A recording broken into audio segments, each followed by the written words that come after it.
Enfin, chers amis, enfin, le pass vaccinal vient d'être suspendu, le masque à l'intérieur aussi d'ailleurs. Emmanuel Macron et notre cher gouvernement ont décidé, à moins de 30 jours des élections, c'est curieux tout de même, de relâcher un peu la bride, de nous laisser un peu respirer après tant de mesures coercitives depuis 2 ans. Alors que nous savons depuis le début que le vaccin, si on peut l'appeler comme tel, n'empêche pas la propagation du virus. Qu'on pouvait être soi-même vacciné, avoir un pass vaccinal, être porteur du virus, se rendre dans un restaurant, un café et contaminer les autres.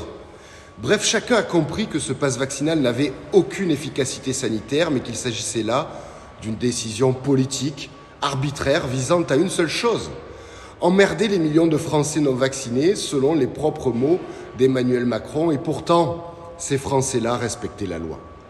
Vous comprenez tous dans ces conditions qu'il n'hésitera pas une seule seconde à le remettre en place aussitôt les élections terminées, si toutefois il venait à être réélu.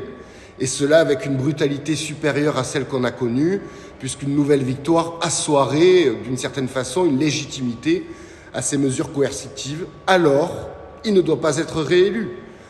Depuis le début, avec mes collègues députés du Rassemblement national, avec Marine Le Pen, nous nous sommes opposés à ce pass. Contre le pass sanitaire d'abord, puis contre le pass vaccinal, ensuite en votant ici, à chaque reprise, contre ces projets de loi à l'Assemblée nationale.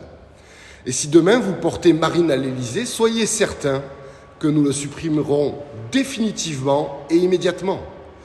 J'en profite pour vous dire que je viens d'adresser ce matin à titre personnel une demande au ministre de la Santé, Olivier Véran, afin qu'il renonce immédiatement à l'obligation vaccinale pour les soignants et qu'il réhabilite ceux qu'il a suspendus pour ne pas s'être soumis à cette injonction.